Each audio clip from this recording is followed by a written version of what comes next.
매일 아침을 뉴스로 깨웁니다. 신율의 출발 새아침. 아침부터 이런 말씀 드려서 좀 죄송한데 여러분 그 사이코패스라는 말 들어보셨죠? 이 엽기적인 사건이 터질 때마다 이런 용어들 심심치 않게 들을 수 있는데요. 우리가 그 사이코패스라고 할 때 흔히들 떠올리는 것 바로 연쇄살인마입니다.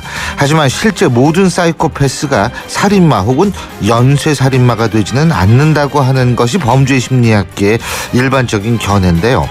미국의 통계이기는 하지만 사이코패스는 인구 100명당 1명 정도꼴로 존재한다고 합니다.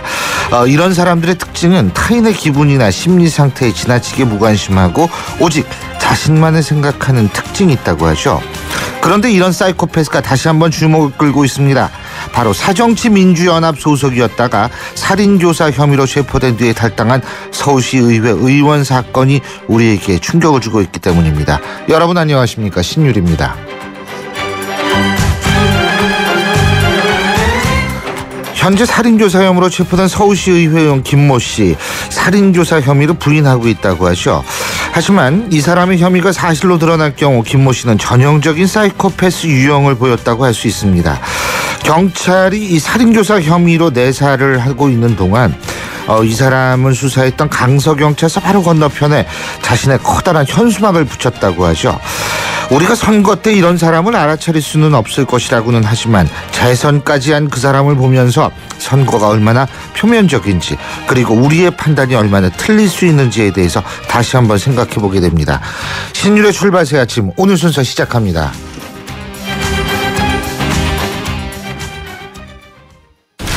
김연아예요. 저의 다음 계획 궁금하시죠? 앞으로 강원 평창수와 함께 준비하겠습니다. 평창 동계올림픽을 준비하는 깨끗한 물이니까요. 강원 평창수 마시면서 같이 준비하실래요? 평창 동계올림픽 공식 먹는 샘물 강원 평창수. 몽마르트의 하늘이 당신에게 말합니다. 우리 이번 토요일에 만날까요? 아시아나 파리 주 5회 운항. 파리 토요일 스케줄이 더해진 아시아나로 더 편리하게 떠나세요. 아름다운 사람들 아시아나 항공. 피로하면 더욱 심해지는 어깨 통증, 신경통, 눈의 피로. 문제는 피로 물질이죠. 어떻게 풀죠? 활성 비타민으로 풀어줘야죠. 아로나민 골드를 먹은 날과 안 먹은 날의 차이를 경험해보세요. 활성 비타민 피로회복제 아로나민 골드. 진작 먹을 걸. 일동제약. 여러분은 지금 대한민국 유일의 보도 채널 YTN 뉴스 FM에서 보내드리는 신율의 출발 새 아침을 듣고 계십니다. 예, 오늘은 작심 인터뷰부터 전해드리겠습니다. 7월 14일이죠. 새누리당 전당대회요. 근데 여기에 출사표를 던진 후보간들의 경쟁이 상당히 뜨거워지고 있습니다. 더군다나 지금 새누리당을 둘러싼 상황이 그다지 좋다라고 볼 수는 없죠. 당 개혁도 해야 하고 지금 약간은 좀 호의적이지 않은 이 분위기도 좀 바꿔야 하고요. 그래서 오늘은 바로 새누리당 전당대회 출사표를 던진 전 새누리당 사무총장이시죠. 새누리당 홍문종 의원 만나보겠습니다. 홍 의원님 안녕하세요. 예, 안녕하세요. 홍문종입니다. 예. 이렇게 아침부터 인터뷰해 주셔서 고맙습니다. 예, 감사합니다. 자, 이 총리 총리 유임이 되지 않았습니까? 그죠? 네네. 여기도 이거 두고 말도 또 많아요. 이거 어떻게 보십니까? 이게 이른바 이제 고육지책이 아닌가 싶습니다. 이제 정부는 할 일이 산더미처럼 쌓였는데 총리 인선으로 맨날 여야가 쟁송만 하고 있어서는 안 되겠다 싶어서 대통령께서 판단하신 것이 아닌가 저는 그렇게 생각을 합니다. 근데 이게 지금 박 대통령의 지지율도 좀 이렇게 떨어지잖아요. 예? 네, 이거 뭐 어떻게 좀 잘하면 다시 오를 수 있다고 보세요? 예, 국민의 지지도라는 건 여러 가지 사건들을 복합적으로 국민들이 보고 판단해서 대통령 지지도가 결정되는 거기 때문에 여러 가지 세월호 사건 이후에 지금 총기 난사 사건도 있었고 여러 가지로 저희 여당에게 불리하고 대통령에게 불리했던 사건들이 있었기 때문에 아마 좀 떨어지지 않았나 싶고 하여간 대통령 지지율이 올라가야 되지 않겠습니까? 예. 올라가도록 저희도 노력해야죠. 지금 이제 어제는 한민구 국방장관 후보자 청문회가 끝났지 않습니까? 청문 보고서는 채택이 됐는데 이제 그 다른 후보자들의 청문회가 줄줄이 지금 준비가 되고 있는데 이게 또 얘기들이 많더라고요. 뭐 김명수 후보자 문제라든지 어떻게 보세요? 이거 어떻게 잘 될 거라고 보십니까? 그래서 지금 저희 당에서 청문회 제도를 바꿔야 된다 이렇게 말씀하고 계시잖아요. 예. 이완구 대표도 저도 또 그 청문회 제도를 바꿔야 된다 이렇게 생각하는데 지금 현재 우리 국회에서 하고 있는 청문회 제도는 그야말로 말하자면 이 마녀 사냥식, 신상 털기, 또 인격살인 뭐 이런 것들 때문에 실질적으로 적격 아주 훌륭한 분들이 이 청문회 때문에 국회나 장관이나 뭐 이런 일들을 하시기 싫어하는 분들이 많이 계시거든요. 가족들의 반대도 심하다. 그래서 제가 보기에는 이 검증 범위 내용들을 제대로 그분이 정말 일할 수 있는 사람인가, 능력 있는 사람인가 그런 것들을 그런 것에 판단하는데 중점을 두는 그런 청문회로 바꿔줘야 되지 않을까 하는 생각이 듭니다. 근데 이제 여기서 두 가지인데 뭐 지금 야당 측은 인사를 잘하면 인사를 잘하면 그러니까 내정 단계 인사를 잘하면 청문회 원론적으로 돌아갈 수 있지 않느냐 이런 얘기 하지 않습니까? 이 부분은 어떻게 보세요? 글쎄 물론 내정 단계 잘하면 뭐 그 원론적으로는 맞는 얘기입니다만은 뭐 우리 인터넷상에 이렇게 올라온 거 보면 그 야당 의원들 그럼 니네 청문회 한번 해볼까 이렇게 얘기하는 분들이 참 많거든요. 그러니까 이게 청문회 자체가 아까도 말씀드렸습니다만은 좀 이게 건설적이고 긍정적인 의미의 청문회가 돼야 된다. 이게 하여간 대한민국에 일할 수 있는 사람들을 데려다가 전부 다 이게 신상 털기식으로 해서 인격살인을 하는 그런 결과를 초래해서는 이게 대한민국 국가적인 낭비고 더 나아가서는 이 국민들과 또 정치권과 또 우리 일하는 장관들과 이 유리시키는 청문회가 돼서는 안 된다 이렇게 생각을 합니다. 그 일부에서는 말이에요. 기준에 대한 사회적 합의가 이제는 좀 필요하지 않나 이런 얘기들을 하거든요. 그러니까 이게 뭐 그때 일부에서 하는 얘기가 이제 그때 당시의 상황에서 받아들여질 수 있고 이런 범위가 분명히 있다. 근데 그걸 오늘날의 기준으로 무조건적으로 하면은 이게 상당히 얘기가 복잡해지다 이런 얘기를 하거든요. 네. 그래서 그 사회적 합의를 좀 도출할 필요는 없다고 보세요? 어떻게 보십니까? 네, 이제 그 당시 이렇게 말씀하시는 분들이 많이 계십니다.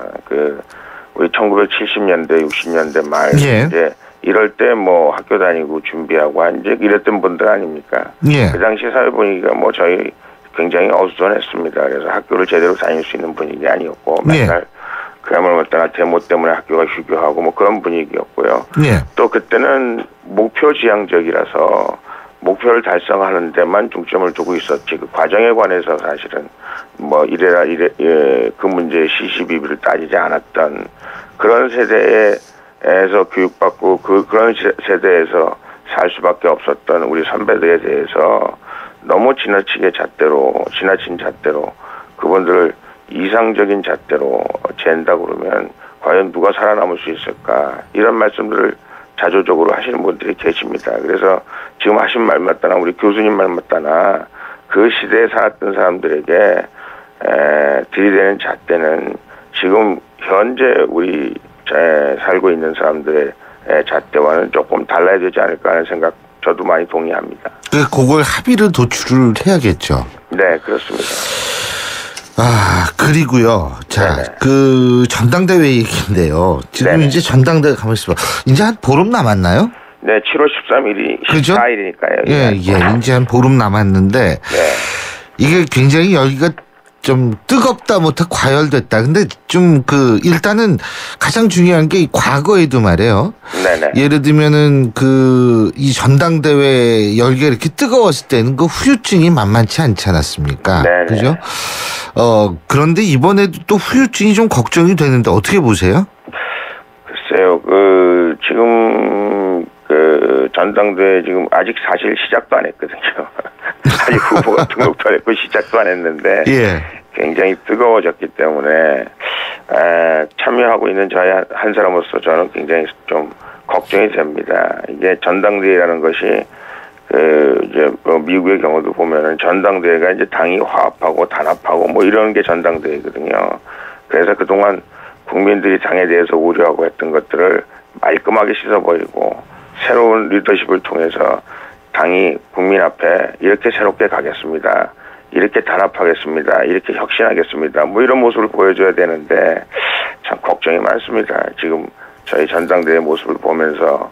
그러나 우리 현명한 후보들이, 현명한 당원들이 이 전당대회를 잘 수습하고 국민 앞에 정말 받아들여 줄 수 있는, 그리고 정말 멋진 새누리당의 모습, 성공을 기약하는 새누리당의 모습으로 보여줬으면 좋겠다, 그런 생각을 합니다. 홍 의원께서도 지금 수사를 촉구하신 부분인데, 이 여론조사 조작 의혹이죠. 예? 네. 지금 이제 서청원 의원 측에서 했다라는 것이 이제 김무성 의원 측의 주장인데, 네. 이거가 그러니까 여론조사를 조작했다라는 것은 사실인가요? 어떻죠? 뭐 어느 분이 했는지는 모르겠습니다. 예. 이제 서청원 후보 측에서도 안 했다고 이렇게 말씀을 하시는데, 여의도 바닥에는 지금 출처 불명의 조작된 여론조사들이 뭐 난무하고 있거든요. 네, 그래서 그야말로 따라 당원들 혼란에 빠뜨리게 하고, 또 국민들의 그야말로 따라 혼란에 빠뜨리는 그런 여론조사들이 많이 나와 있습니다. 예.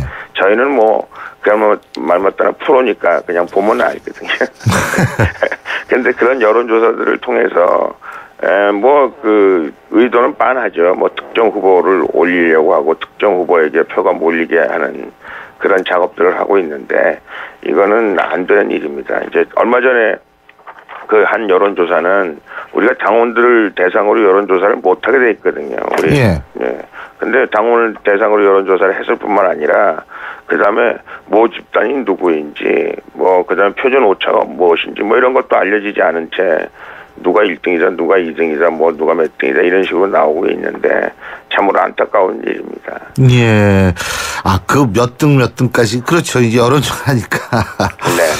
근데 이게 진짜, 그래서 이 여론조사라는 게 참 너무 그걸 신뢰하는 것도 사실 문제긴 문제예요. 그죠? 그렇습니다. 예. 바로 여론조사 얘기가 나왔으니까 또 얘기인데 말이에요. 네네. 이제 지금 요번 전당대회 이 당대표에 도전한 후보들이 모두 공천권에 대한 얘기 하지 않습니까? 네네. 우리 홍문종 의원께서도 이 여론조사 통한 상향식 공천 이런 거 말씀하셨는데, 네네. 이렇게 되면은 조금 공천 문제가 나아질 수 있다라고 보세요? 지금 이제 여론조사에 의한 상향식 공천은 분명히 재고돼야 된다, 이렇게 생각을 합니다. 예. 저희가 이제 오픈 프라이머리 정신에 의해서 상향식 공천 제도에 의해서 이번에 정당사에 새로운 획을 그었다, 저는 자신 있게 이렇게 말씀드릴 수 있는데, 예. 오픈 프라이머리 정신에 의해서 우리가 여론조사도 하고 하긴 했습니다만은, 이 여론조사가 갑자기 수많은 후보들을 여론조사하다 보니까, 우선 여론조사 기관이 의도하지 않게 잘못해가지고 후보가 뒤바뀐 것이 여러 건 있었습니다. 참 안타까운 일이고요. 예. 그 다음에 여론조사가 우리가 말하는 역선택이라고 할까요? 예. 우리 후보들을 떨어뜨리기 위해서 상대방이나 타 후보들이 역선택을 하는 경우, 이런 경우도 많이 있었고, 그래서 우리가 상향식 공천제도는 좋은 제도다. 그러나 지금 하고 있는 여론조사를 통해서 하는 상향식 공천제도는, 예. 제가 보기에는 좀 재고돼야 된다. 그리고 정당이라는 것이 이제 어려운 지역에 있는 분들을 배려해야 되고, 청년 배려해야 되고, 여성을 배려해야 되고, 사회적인 약자들을 배려해야 되고, 그런 의미에서 정책적인 공천, 이것도 저는 병행해야 된다, 이렇게 주장해서 공천권을 완전히 당원에게 돌려드리겠다, 국민에게 돌려드리겠다, 이거는 제가 보기에는 지도부로서는 좀 무책임한 일이 아닌가, 그런 생각을 합니다. 그리고요, 제가 한 가지만 좀 더 여쭤보는데, 네네. 이 새정치민주연합 박범계 의원 같은 경우에 이런 얘기를 했더라고요. 그러니까 대통령이 총리 지명을 2번이나 했다. 예? 네네. 그러니까 안대희 후보자 그리고 이 문창극 후보자 2명이나 했기 때문에 그리고 정원 총리의 사의를 일단 수용을 한 것이기 때문에 네. 정원 총리는 새롭게 이 지명 절차를 밟아야 된다라는 주장을 하는데 이 부분은 어떻게 보세요? 그냥 박범계 의원님 말씀으로 그냥 치부해 주십시오. 정원 총리가 예. 그 총리 시절에 예. 그야말로 아주 엄격한 그 도덕성 잣대로 제도 우리 전번에 청문회도 하지 않았습니까? 예, 예. 그야말로 이제 퀄리파이가 된 이렇게 이미 그 검증이 끝난 분이거든요. 예. 그런 분을 다시 무슨 청문회를 재미삼아 하는 건 아니거든요. 네. 우리가 일하자고 하는 건데. 예. 그래서 박범계 의원님께서 하신 말씀은 이론적으로는 그럴듯해 보이긴 합니다만은 제가 보기에는 지금 우리 현실에는 전혀 맞지 않는 말씀을 하고 계시는 것 같습니다. 예, 그 법조계에서는 해석을 그렇게 하더라고요. 그러니까 대통령이 세월호 사태가 수습이 될 때까지 이 얘기를 분명히 했기 때문에 실제적으로 그 총리에 있어서의 어떤 역할 이런 것들은 사의 표명과 무관하게 그때까지 해야 된다라는 게 법조계의 의견인 것 같은데 잘 알겠습니다. 그리고 우리 홍 의원님 국회 미래창조과학 방송통신위원장 맡으시지 않으셨습니까? 네, 그죠? 다시 한번 축하드리고요. 감사합니다. 오늘 이렇게 인터뷰해 주셔서 고맙습니다. 예, 감사합니다. 감사합니다. 예. 네. 지금까지 새누리당 홍문정 의원이었습니다. 뉴스를 읽어드립니다. 뉴스를 보여드립니다. 뉴스를 들려드립니다. 최영일의 뉴스 매거진.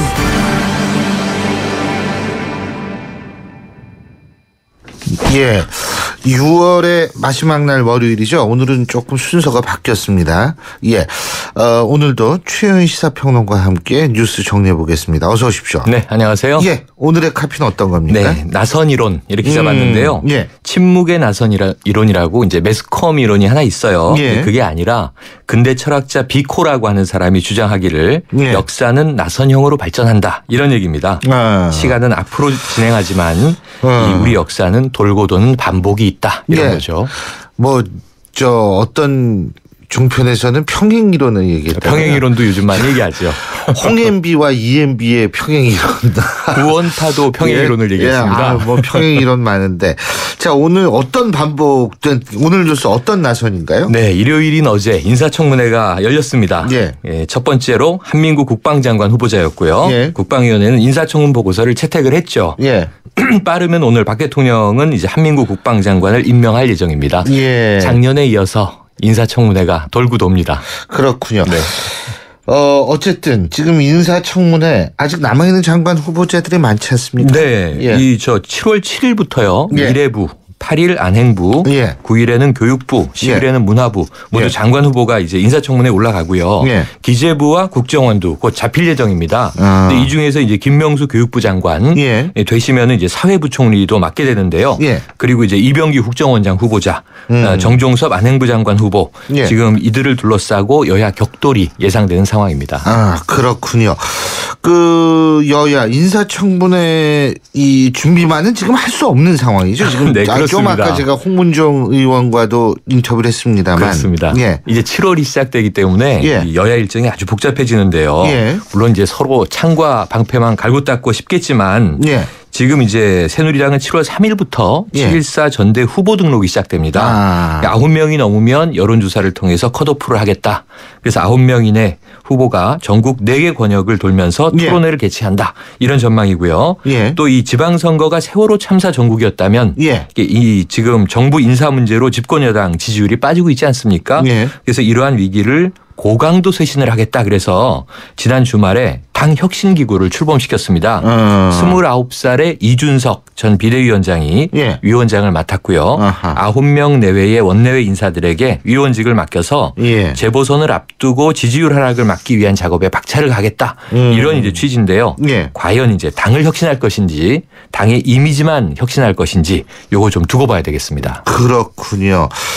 그리고 사실 전당대회 준비도 이게 굉장히 중요한 문제고 또 재보선 문제도 중요한 문제인데 야당 같은 경우에 이제 공천 작업에 들어갔죠. 그렇죠. 그죠? 예. 야당은 이 지난 지방선거는 여당보다 늦었는데 예. 지금 여당이 이제 전대 준비에 박차를 가하는 와중에 야당이 먼저 공천 준비에 들어갔습니다. 지난주에 들어보니까 이제 신 교수님 그 금태섭 변호사 인터뷰 하시더라고요. 예, 많은 사람들이 네. 지금 나가려고 하니까 그냥 우리는 그분들은 이제 돌아가면서 제가 모시려고 하죠. 제가 동작을 유권자인데요. 어제 뭐 방송에서 앵커가 누가 되겠습니까? 그래서 후보도 아직 안 정해졌는데 어떻게 합니까? 좋은 사람이 되겠죠? 그랬더니 하나만 한 소리 하지도 마십시오. 그러던데요. 예. 지금 이제 거물들 별들의 전쟁인데요. 예. 우선 여권만 본다면 김문수 전 경기지사, 오세훈 전 서울시장, 또 이제 나경원 전 서울시장 후보 이런 분들이 지금 차출되는 것으로 이야기되고 있고요. 또 경기도 쪽으로 보면 야권에서 손학규 고문, 김상곤 전 경기교육감이 수원으로 아마 출마해서 이 도지사 대신 배지를 달지 않겠는가 이렇게 전망이 되고요. 또 백혜련 변호사 같은 이제 신예 그리고 부산 해운대 기장에서 지난 지방선거에서 석패했던 오거돈 전 장관이 새정치민주연합에 입당해서 나오지 않겠는가. 무소속으로 안 나오고요. 네, 무소속으로 안 나오고요. 이런 관측들이 지금 구성해지고 있습니다. 제가 오늘 방송 처음에도 제가 말씀을 드렸는데 서울시 의원 이 살인교사 혐의로 지금 체포된 사건이죠. 네, 김영식 이 서울시 의원이죠. 이게 조폭도 아니고 깜짝 놀랐습니다. 어제 뭐 실시간 검색어에 전 연예인 이름인 줄 알았다가 이게 살인교사라고 그래서 깜짝 놀랐는데요. 지금 이 10년 지기 친구 팽모 씨에게 부채 7천만 원을 탕감해 주겠다 하며 자신에게 5억 원의 빚독촉을 하고 있던 천억대 자산가 송모 씨의 살인교사를 한 혐의죠. 새정치민주연합 소속으로 지난 지방선거에서 당선이 된 건데요. 지금 27일 이 사람이 재선일 거예요. 네, 아마. 불과 며칠 전에 탈당계를 처리했다 하고 이제 새정치민주연합은 무거운 마음으로 지켜보겠다 이렇게만 얘기를 했습니다. 새누리당은 이제 사과하라고 요구하고 있고요. 반면에 거꾸로 야당은 또 새누리당의 유승우 의원 부인 공천원금 비리를 비난하는 등 서로 이제 상호비방만을 하고 있는데요. 이거 좀 아닌 거 아닌가 싶습니다. 아니 근데 이게 말이에요. 사실은 상대방의 약점만 생기면 그냥 그러고 자기 약점 생기면 그거 숨기고 상대방 약점 들춰내고 좀 겸허하게 서로가 반성하는 모습을 좀 보여줘야 되는 거 아니에요? 네, 서로 그러면서 국민들 눈에는 다 비슷해 보이죠. 예, 근데 이게 사실은 사이코패스의 가능성이 되게 높다는 거예요. 이게 사실이라면은. 정황이 그렇지 않습니까? 예, 사이코패스의 가능성이 높고 더군다나 친구한테 그랬다며요. 너 중국에서 잡히니까 그냥 거기서 죽어. 자살해. 그렇게 얘기를 했다는 거 아니에요. 제정신은 그러니까 아닙니다. 제가 볼 때에는 그런 모든 것들이 사실이라면 사실 이 사이코패스의 전형인데 일단은 선거라는 게 뭡니까? 공천을 우리가 정당을 믿고 그 사람을 찍는 건데 그렇죠. 이거는 사실은 공천 과정, 새정치민주연합의 공천 과정에 저는 상당히 좀 하자가 있었지 않을까. 더군다나 이 재선까지 한 사람인데 저는 일단 그 부분을 참 지적하고 싶더라고요. 아니 그러니까 여기서 이 정당이 자신이 공천해놓고 그런 사람인 줄 몰랐다 이렇게 얘기한다면 말이죠. 사실 A급 관심사병 일모병장을 어떻게 욕하겠어요. 이 사람이요. 반바지 입고서 서울시 의회 가가지고 거기서 그 난리가 났었다는 그런 또 이 전설적인 얘기도 있는 사람이에요. 그래서 저는 사실 새정치민주연합이 지금 사실은 최소한도 서울 시민들한테는 일단 사과하고 사죄하는 모습을 보여야지.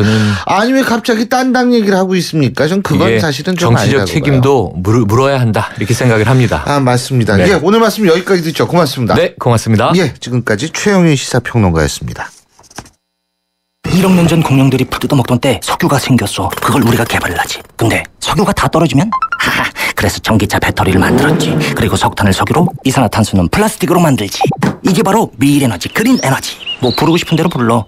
과거 에너지부터 미래 에너지까지. 여기가 중요해. 혁신을 혁신하다. SK 이노베이션. 허규현 위원님은 LTE 데이트도 많이 쓰시겠어요? 한국, 미국, 일본 경기까지 하루에 10시간 이상 넘게 보죠. 그럼 요금이 이게 그건 걱정 없어요. 데이터 요금 걱정 없는 LTE8 무한대 요금제.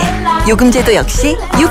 Follow me U+, LTE8. 자세한 사항은 홈페이지 참조. 조인성입니다. 위닉스 포송이 업계 최초 5년 무상 품질 보증을 시작합니다. 품질에 대한 자신감이 있기에 가능한 5년 무상 품질 보증. 제습이란 앞선 품질로 고객 감동을 실천하는 것. 제습의 기준을 만들다. 위닉스 뽀송. 2014년 1월 1일 이후 제조제품 대상. 신율의 출발 새 아침 1부 순서는 여기서 줄이겠습니다. 잠시 뒤 2부에서 뵙죠. 서양 고전음악을 완성시킨 천재 작곡가 악성 베토벤. 그의 음악적 잠재력을 일깨워준 사람은 스승인 크리스티안 네페 선생님이었습니다.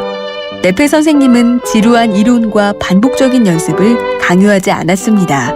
이탈리아와 프랑스, 독일의 유명한 오페라를 감상할 기회를 마련했고 어린 베토벤이 음악에 대해 더 깊이 느끼고 생각할 수 있도록 이끌었습니다. 가르치는 것이 아니라 깨우치는 교육, 아이들의 잠재력을 활짝 꽃피우는 우리 교육의 희망입니다. 이 캠페인은 I am the key, 눈높이 대교와 함께합니다. 올여름 역사와 전통이 있는 영국 최고의 교육도시 옥스퍼드에서 품격이 다른 영어 캠프를 만나보세요. YTN 라디오와 APC가 주최하는 영국 주니어 영어 캠프는 자녀들의 영어 실력을 한 단계 끌어올려드립니다. 캠프가 끝난 뒤에는 프랑스와 스위스, 이탈리아의 문화유적지를 돌아보는 현장 학습의 기회도 누리실 수 있습니다. 영국 옥스퍼드에서 체험하는 주니어 영어 캠프. YTN 웹사이트나 서울 전화 723-0550, 723-0550에서 확인하실 수 있습니다.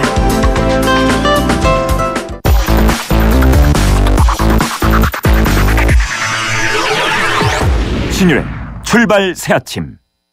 신율의 출발 새 아침 2부 순서 광고 듣고 시작합니다. 담쟁이가 청춘에게 조금씩 오르다 보면 찾아올 거야. 네 이름으로 세상을 뒤덮을 그날이. 맑고 깨끗한 청춘은 별이다. 칠성사이다. 이번 역은 9호선 마곡나루역입니다. 더 큰 성공으로 가실 분은 일성 트루엘 플래닛으로 가십시오. 9호선 마곡나루역 개통. 오피스텔 이제는 마곡으로 환승하라. 마곡지구 골든블럭의 중심 마곡나루역 일성 트루엘 플래닛. 문의 1899-7181 일성건설 모델하우스 오픈 중. 인화와 지아가 함께 부르는 캠핑장 에티켓송. 옆 텐트와 반갑게 인사해요. 안녕하세요. 떠날 때는 깨끗이 참 잘했어요. 최고. 코베아와 함께 하세요. 캠핑 에티켓 코코코베아. 한때 보리 하나로 콜라와 싸워 전설이 되신 분이 계셨지. 국내 최초 보리 탄산음료로 콜라의 아성을 흔들었던 맥콜.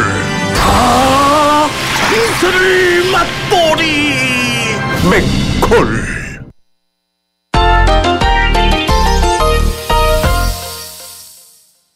이부 첫 순서 스포츠 소식 알아보겠습니다. 오늘도 경향신문 김세훈 기자 연결합니다. 김세훈 기자. 네, 안녕하세요. 안녕하세요. 자, 축구 얘기 당연히 축구 얘기부터 해야죠. 그죠? 네.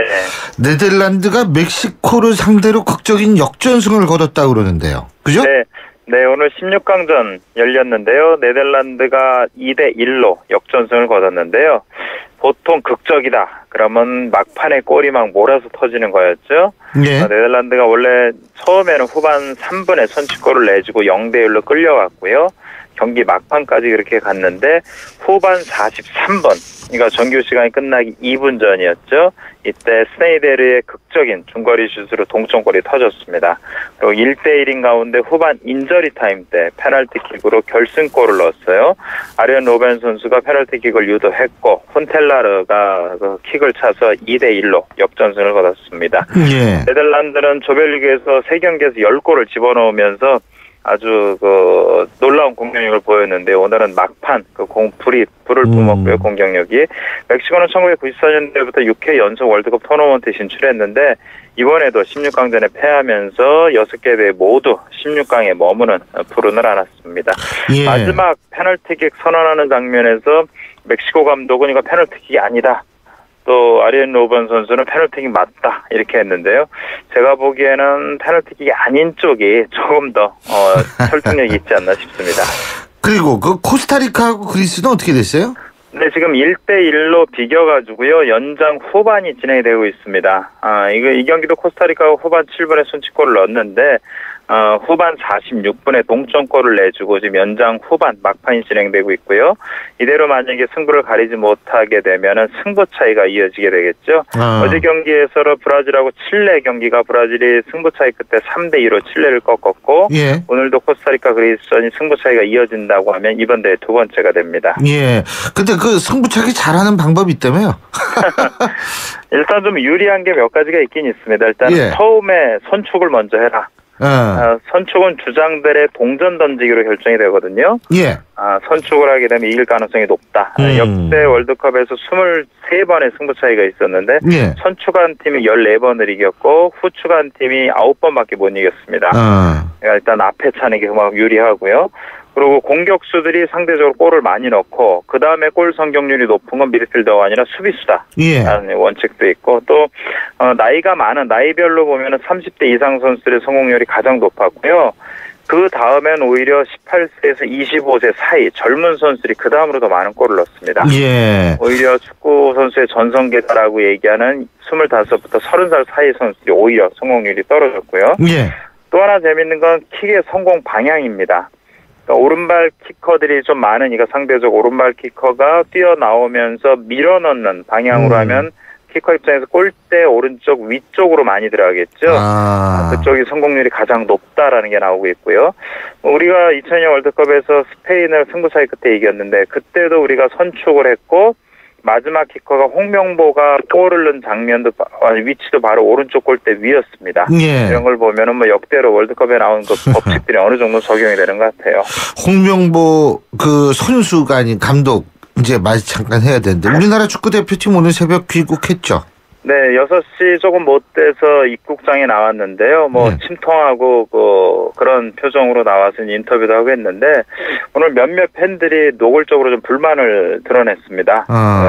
근조 한국 축구는 죽었다. 이런 내용이 있는 프랭카드를 들고 나왔고요.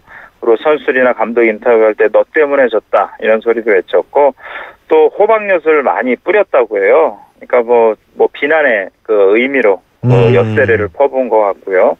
네, 홍명호 감독은 오늘 인터뷰에서도 국민들한테 너무 죄송하다 이런 얘기를 했고 본인의 거취에 대해서는 본인은 결정을 했다고 하는데 아직 축구협회랑 의논할 부분이 있으니까요.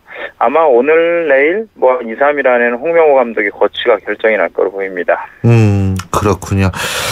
네, 예, 우리가 또 과정도 봐야 되고 너무 그 결과만 바라보고서 평가하는 그런 풍토도 좀 사실 좀 그런데 잘 알겠습니다. 오늘 말씀 여기까지 듣죠. 고맙습니다. 네, 고맙습니다. 예, 지금까지 경향신문 김세훈 기자였습니다.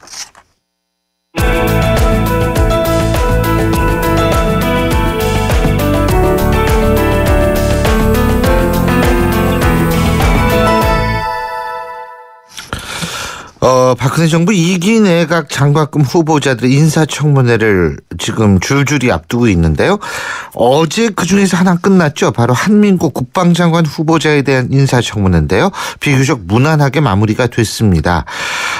그런데 지금 사실 이 국방위 같은 경우에도 여러 가지 현안이 지금 산재돼 있죠. 특히 GOP 총기 난사 사건 같은 문제도 지금 남아 있는데요. 자, 그래서 오늘은 새정치민주연합 김광진 의원 연결해서 인사청문회 분위기를 비롯해서 현안 알아보겠습니다. 김 의원님 안녕하세요. 예, 안녕하세요. 김광진입니다. 예. 어제 어떻게 청문회 잘 끝나셨어요? 그죠? 예, 국방장관 청문회는 어제 일요일 날 열려서 바로 청문안이 채택됐고 끝났습니다. 예, 그러니까 청문안 채택이 됐습니다. 그래도 그죠? 보통은 안 되는 게 일반의 안정 아닌가요? 이제는? 예? 국방장관은 그래도 조금 다른 상임이랑 차이점은 좀 있는 것 같습니다. 어떤 면이 다르다고 보세요? 어쨌든 안보에 여야가 없다라고 하는 측면들도 좀 있고요. 그리고 다른 부처의 장관님들보다는 평생을 후보들이 군복을 입고 살아오신 분들이 대부분이기 때문에 경제적인 재산상의 문제라든가 이런 것들이 좀 다른 후보에 비해서 차이점이 크지 않고요.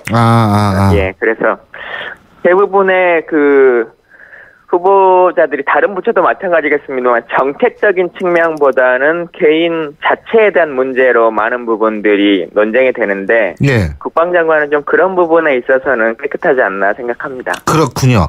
근데 말이에요. 지금 정책보다는 개인이 다른 청문회에서는 이 부각이 된다 이런 말씀하셨는데 예. 그래서 새누리당 인사청문회 제도 개선하자고 그러잖아요. 그죠?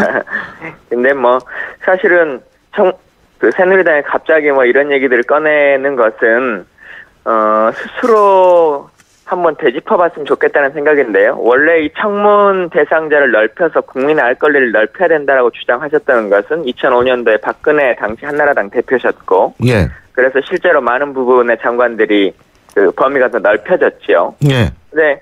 그러고 나서도 10여 년, 20년 가까운 시간 동안 많은 장관과 총리 후보자들이 인사검증이 됐었고 또 장관으로 취임했고 총리로 취임했습니다. 제대로 된 사람이 대통령이 임명하신다면 청문회 통과하는 데는 사실 큰 문제가 없는 것이거든요.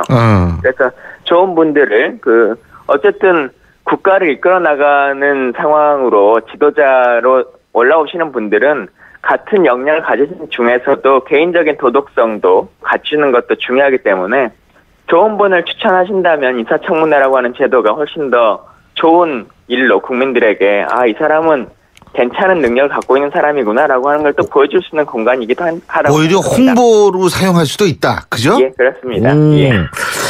그리고요. 우리 김 의원께서 이병기 국정원장 후보자 아들 관련해서 의혹을 제기했다고 그러는데 저희가 못 들었거든요. 어떤 내용이요? 예. 대부분의 분들이 군대를 갔다 오시면 느끼시겠지만 힘 있는 사람의 자식들이 좀 좋은 데로 빠지는 게 아닐까 이런 염려들을 하실 것 같습니다. 그런데 이병기 후보자 같은 경우는 2대 독자의 개인 사유로 6개월만 이제 군 생활을 하셨고요. 네. 자제분 같은 경우는 운전병 특기로 본인이 그 군대를 들어가셨는데 그리고는 바로 군악대로 변경이 되셨어요. 그리고는 근데 군악대를 갔지만 실제 음대를 다니거나 이런 역할을 하셨던 건 아니고 고등학교 때 밴드부를 좀 했다. 이걸로 지금 군악대를 가서 실제로 간 것은 군악대 안에서 행정병으로만 근무를 했다. 예. 라고 하고 있어서 과연 이게 그 군악대가 다른 그 부대보다 훨씬 더 경쟁률이 심하고 그런가 보죠, 대부분 요새는? 서울대 음대를 나오신 분들도 가기가 쉽지 않은 그런 부대인데 과연 이게 본인의 능력이었겠는가라고 하는 의혹과 고민들이 좀 있습니다. 이것도 이제 청문회에서 나오겠죠, 그죠? 얘기를 좀 들어봐야 될 것 같고. 예. 그리고 사실 이 서울시 의원 지금은 무소속입니다. 원래 새정치민주연합으로 재선까지 하신 분이죠. 예.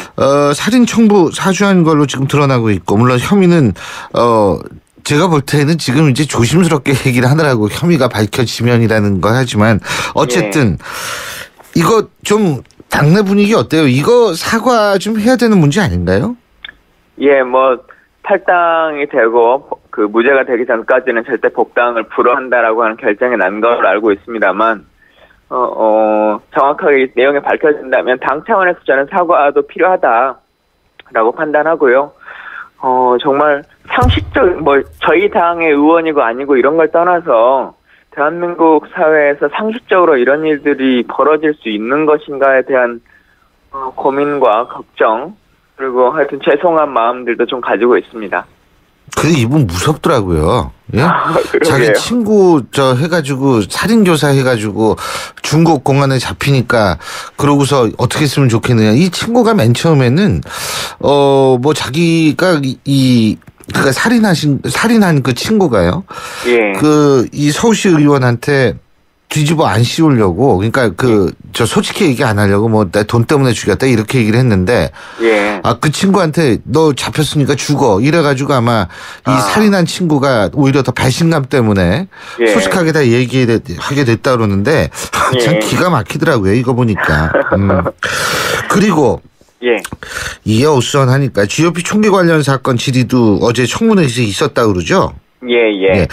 이 총기 사건하고 관련해가지고 우리 김광진 의원께서 게임 중독과의 연관성을 지적하는 부분에 대해서는 좀 다른 의견을 피력하신 걸로 알고 있는데 이게 어떤 얘기입니까? 어떤 의견이십니까? 예. 뭐 총기 사고가 나는 것은 여러 가지 이유가 있습니다. 기본적으로는 국방부 안에 군대 안에서 사람을 생각하는 그 인식의 문제에 기인할 수도 있고 훈련의 강도에 기인할 수 있는데요. 사건이 벌어지고 나면 많은 분들이 그 본인의 잘못을 면피하기 위해서 다른 이유를 찾으시죠. 그중에 대부분이 게임이라고 하는 것으로 돌리는데 사실 이분은 군 생활을 한 지 거의 2년이 다 가까이 다가오는 분이셔서 사회에서 게임을 한 지도 아주 오래된 상황이 됐고 어찌 보면 실제 총이라고 하는 것을 게임 안에서가 아니라 실제 생활 안에서 2년간을 전방에서 총을 들었는데 게임이라고 하는 것 때문에 살인사건을 벌였다라고 면피하는 것은 저는 납득하기 어렵다는 것이고요. 뭐 우리가 운전 게임을 한다고 해서 교통사고를 유발하는 이유가 되는 건 아니지 않습니까? 그래서 사건 자체에 명확한 이유 규명이 필요하다. 다른 걸로 전가시키지 말아라라고 하는 주장을 하는 것입니다. 근데 사실 그 조순이 왜 버지니아 폴리테크 주립대학교에서 그 총기 난사했던 이 사람도 그 사실 좀 뭐라 그러죠? 그 좀 난폭한 게임을 굉장히 좋아했고 뭐 이래가지고 그래서 이제 이 연관성을 상당히 많이 주장하는 거라고 생각을 하거든요. 미국이나 우리 같은 경우에도. 근데 그 부분도 조금 다시 생각해 보신다면 그 사람이 게임이라고 하는 것에 빠져들 수밖에 없는 여러 가지 사회적 문제, 가정적 문제, 환경적 문제라고 하는 것에 기인하는 것이고요. 그러다 보니 행위 중에 하나로 게임이란 것을 하게 된 것이죠. 그러니까 그 게임은 사람이 결과물이지 이게 그게 동인이 아니다. 쌀밥을 먹었다고 해서 살인을 저질렀다라고 말할 수는 없는 겁니다. 알겠습니다. 어쨌든 이 총기 군대 내에서의 총기 사고 이거 근절할 수 있는 대책이 좀 있어야 될 것 같은데 어떻게 보십니까? 일단 작게 보면 22사단에서 끊임없이 사고들이 좀 많이 일어나고 있습니다. 총기 사고라고 하는 것들이요. 재작년에 노크 기순도 거기서 벌어졌었고 22사단이라고 하는 특성이 다른 부대와 달리 철책을 인접하고 있는 다른 사단보다 한 5배 정도의 경계구역을 갖고 있습니다. 그러다 보니 훈련 강도도 아주 많고 수면 시간이 뭐 3-4시간밖에 되지 않는 상황에서 지금 훈련을 하고 있기 때문에 체력적인 문제나 정신적인 스트레스들이 강해서 이 부분을 좀 재조정할 필요성이 있다라고 하는 부분에 대한 것이 어제 좀 많은 논의가 있었고요. 또 하나는 전체적으로 GOP라고 하는 특수성을 감안하자면 관심사병들을 과연 전방에 보내는 것이 맞는가, 부대의 업무 재배치라고 하는 것이 전면적으로 좀 재검토돼야 된다, 이런 논의들도 좀 있고 그랬습니다. 어쨌든 이번 사건에 대한 원인 규명이 철저히 이루어져야만 또 다음부터 이런 일이 발생하지 않지 않을 겁니까? 그죠? 잘 알겠습니다. 이 부분에 대해서 좀 끝까지 철저한 조사를 부탁드리겠습니다. 오늘 말씀 여기까지 듣죠? 감사합니다. 고맙습니다. 지금까지 새정치민주연합의 김광진 원내부대표였습니다. 안녕하세요. 초보 운전자 수지입니다. 도로는 무섭고 차는 왜 이리 많은지 엄마야. 그래서 저는 살아있는 친구를 만났어요. 반응형 블랙박스 유라이브. 와, 정말 살아있네. 유라이브. 살아있는 블랙박스 유라이브. 한때 보리 하나로 콜라와 싸워 전설이 되신 분이 계셨지. 국내 최초 보리탄 산업료로 콜라의 아성을 흔들었던 맥콜. 다 전설을 맛보리 맥콜. 미세먼지 많은 날엔 깨끗하게 쿠쿠 청정. 비 오는 날엔 산뜻하게 쿠쿠 제습. 공기청정기와 제습기가 만나 1년 내내 쿠쿠 하이브리드 365. 사람들이 제습기 물에 집중할 때 놓치고 있던 한 가지, 제습 후 공기는 생각해 보셨습니까? 습기는 물론 미세먼지와 유해물질까지 제거해야 코웨이의 청정 제습. 공기까지 책임져야 완전한 제습입니다. 코웨이 제습 공기 청정기. 대한민국엔 아리랑이 있고 대한민국 투자엔 아리랑 ETF가 있다. 대한민국 금융에 아리랑이 울려 퍼집니다. 힘내라 대한민국. 힘이 되라 아리랑 ETF. 한화 자산운용. 투자 손실에 유의하시고 투자 설명을 청취하세요. 신율의 출발 새 아침 2부 순서는 여기서 줄이고요. 전 8시 10분 3부에서 다시 오겠습니다.